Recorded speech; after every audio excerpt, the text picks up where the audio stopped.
So when we first heard about Brockton High and that remarkable transformation that has occurred there, we knew immediately who deserved to be the recipient of this year's award. I'd like to ask Linda Noonan to come back up here. Linda, as you know, is the Executive Director of the Mass Business Alliance for Education and moderated this morning's program. And it actually was Linda who brought to our attention the great achievements that have occurred at Brockton High School.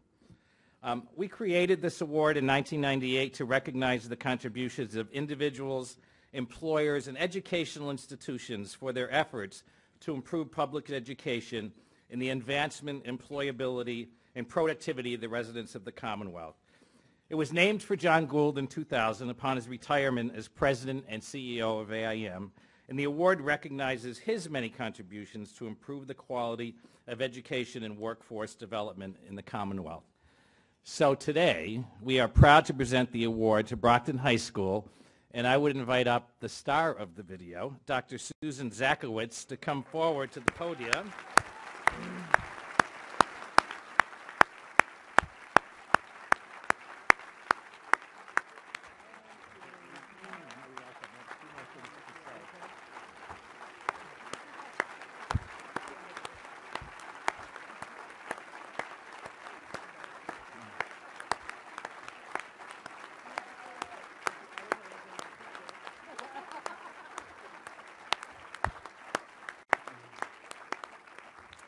So, Dr. Zach, can I call you Dr. Zach? Great. Dr. Zach, on behalf of AIM, I'm pleased to present to Brockton High School the 15th Annual Gould Education and Workforce Development Award in recognition of its outstanding and exemplary success in meeting the challenges of urban education within the constraints confronting our public schools.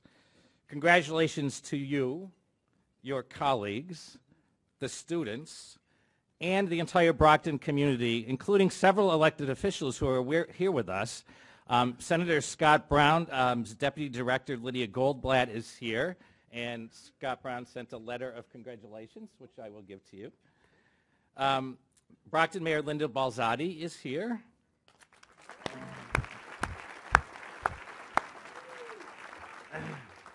State Representative Michael Brady is here, and he's brought a citation from the House of Representatives.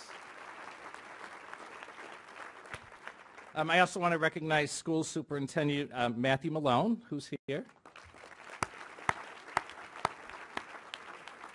And so finally, I'll say to all of you, you all are a shining example of what can be accomplished when the stakeholders work together to dramatically improve and expand the future opportunities for the young people in your community. And I have one bit of breaking news to share with all of you. On Wednesday, U.S. News & World Report came out with its America's Best High Schools list, and of course, Brockton High is on it. So congratulations, Dr. Zach.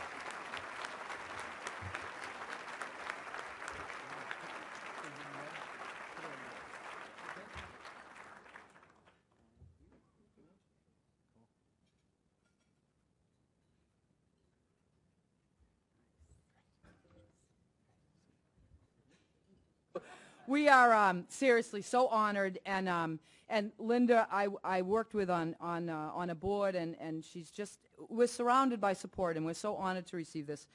And if 10 years ago, 12 years ago, anyone had said we'd be receiving awards for academic achievement, we would have said you were crazy. We wouldn't have expected it.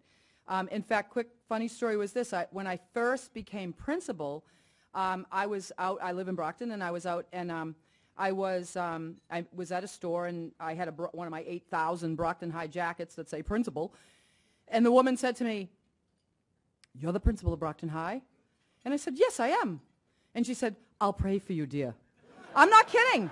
I'm not kidding. And the story that was, if you ever have a chance to see the whole Need to Know video, they really did a great piece, because they told the story as it should be told. It wasn't a soundbite. It was 10 years of, you know the secret, you're all business people. And every time I say, you know, here's the magic secret. How about hard work, hard work, hard work? And so what happened was we looked in the mirror and we asked a question: is this the best we can be? And the answer was no. And we were embarrassed by our own performance. Let me tell you that what preceded some of the literacy initiative was we tried to outguess the test. So the first few years we looked at the test and we saw, this is a true story, we call it the Great Shakespearean Fiasco. And lessons learned the hard way. I bet you've all learned lessons learned the hard way, right, in your businesses? So we launched this, we see this Shakespearean sonnets every year on the first 3 years of the test. So at Brockton High School, 4,218 kids. At that time, probably 4,400 kids. Urban, you know the pants, the hair, you know the look. And, you know, any parents of teenagers, you know the look. And so we had them to being or not to being all over the school. You already know the end of the story. Guess what wasn't on the test? Not a Shakespeare anywhere.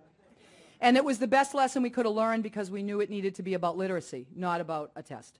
And we actually launched a literacy initiative that is about reading, writing, speaking, and reasoning. Oh, isn't that miraculous in a school? Reading, writing, speaking, and reasoning. I bet it's what you all do every single day in your work lives. And when I say that at some presentations, people start writing it down. I'm thinking, if educators need to write this down. Oh, anyway. Something's wrong. But I will summarize what we did in 4 steps. And I think of all of you as business people, and I've never been in the business world. I went to school, I graduated from Brockton High, came back to teach at Brockton High, and I'm still at Brockton High. Such an exciting life. Actually, it is. It is. And when we drafted these literacy skills, we actually went to the business community. We called in Chris Cooney, who many of you know are from the Metro South Chamber of Commerce, and I know Chris is here someplace. Well, I don't know where you are, Chris. Hiding way in the back, yeah. And we called in Chris because shouldn't one of our most important responsibilities be preparing kids, not for an MCAS, but preparing kids for the lives they lead beyond school? And that's where you came in. So we had Chris look at our literacy initiative, and he said, and he made suggestions, so we redrafted it. And then we brought him back and said, will you look at it again? And then we knew we were on to something when he said to us, Sue, if you could get kids to do these well, they would be ready for any position. And so then we felt like we were on to something. So step 1 was it began with a team. We empowered a team. The people you see here at these tables have been in this from the beginning. And you need to know it wasn't well accepted at the beginning. When we said, okay, phys ed teachers, we'll be doing some literacy, needless to say, they weren't embracing it. And we kept going forward. People always ask me, well, how did you get buy-in? I said, if we waited for buy-in, we'd still be waiting. So we went forward. So step 1, and tell me this doesn't sound like your businesses. It started with a team of teachers. We didn't buy a special program. We didn't hire outside consultants. It started with us. It still remains with us. Step 2, we focused on literacy. Step 3, we implemented with a plan. We didn't leave it to chance. Everybody will do it this way. And step 4, and I think you'll all relate to this, we monitored like crazy. So to conclude, I'd say this. When you see that team and you see them leaving because they have to go back, there will be no liquor beverages on that table. Here's the difference. I want to go back to the first story I told. 10 years ago, a lady was praying for me. After I was heading down to, my husband and I were going out to a restaurant, and again, I was wearing one of my 8,000 Brockton jackets. And so we kind of have a chip on our shoulder because we're like, Brockton, what do you think? They all think it's, you know, it was before, it was a mess and nobody was learning anything. And so I went in and I went to get my scallops, and the guy said, oh, you're the principal of Brockton High? And I went, yes, like I was ready for the fight. And he said, what an awesome school you must have. I even read about you in the New York Times. And I said, oh, why, thank you, thank you. And I stayed and ate my scallops. So anyway, I am so honored.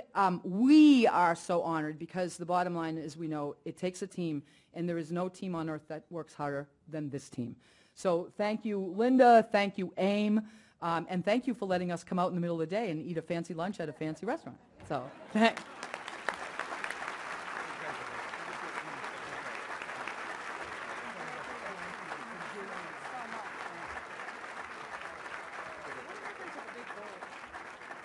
Yeah.